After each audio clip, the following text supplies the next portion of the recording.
Assalamualaikum warahmatullahi wabarakatuh. Perkenalkan, nama saya Jordi Arya Putra dengan NIM 21053075, ingin menjelaskan materi tentang pengendalian. 4 pokok pembahasan yang akan dibahas. 1.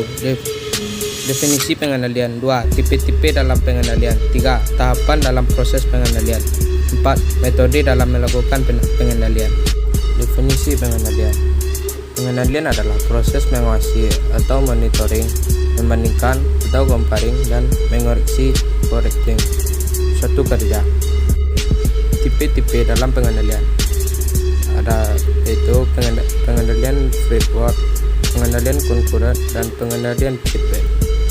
1. Pengendalian feedforward. Feedforward adalah pengendalian yang dilakukan sebelum aktivitas kerja dilakukan. Kunci dari pengendalian feedforward adalah mengambil tindakan manajerial sebelum terjadinya masalah. Dengan begitu, masalah dapat dicegah dan bukan memperbaiki setelah timbulnya kerusakan. 2. Pengendalian konkuren. Pengendalian konkuren adalah pengendalian yang dilakukan ketika aktivitas kerja sedang berlangsung. Bentuk yang paling dikenal dengan konkuren adalah supervise langsung. Istilah lainnya adalah manajemen by walking around atau MBWA, yaitu keberadaan manajer di daerah kerja dan berinteraksi langsung dengan para karyawan. Semua manajer dapat mengambil manfaat dari pengendalian konkuren karena pengendalian itu membantu mereka memperbaiki kesalahan sebelum lebih memakan biaya. Pengendalian feedback.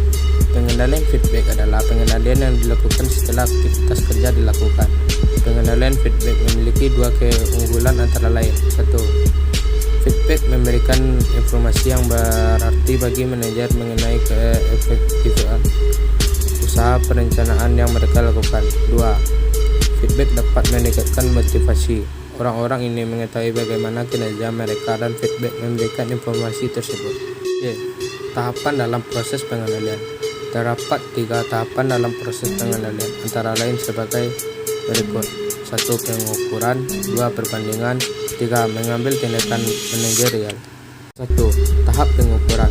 Terdapat 4 tahapan dalam proses pengukuran, antara lain observasi pribadi, laporan statistik, laporan lisan, laporan tertulis.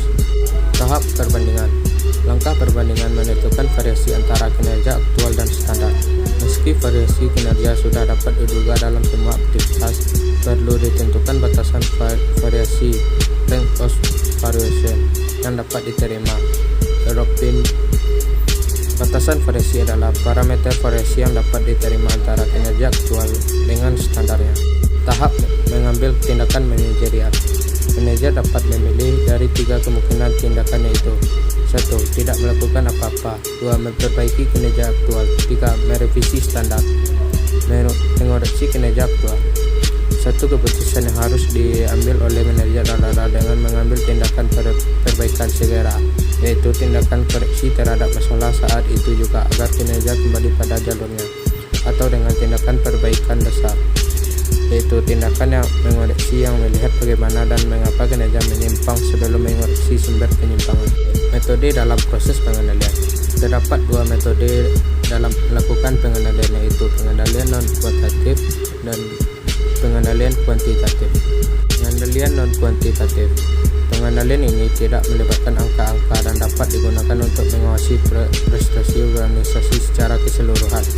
Berikut teknik-teknik yang sering digunakan, yaitu 1. Pengamatan. 2. Inspeksi teratur dan langsung. 3. Pelaporan lisan dan tertulis. 4. Evaluasi pelaksanaan. 5. Diskusi antara manajer dan bawahan. Pengendalian ini melibatkan angka-angka dalam menilai suatu prestasi organisasi. Berikut teknik yang sering digunakan, yaitu anggaran. 1. Anggaran budget. 2. Audit. 3. Analisis BEP. 4. Analisis rasio. 5. Bagan dan teknik penjadwalan.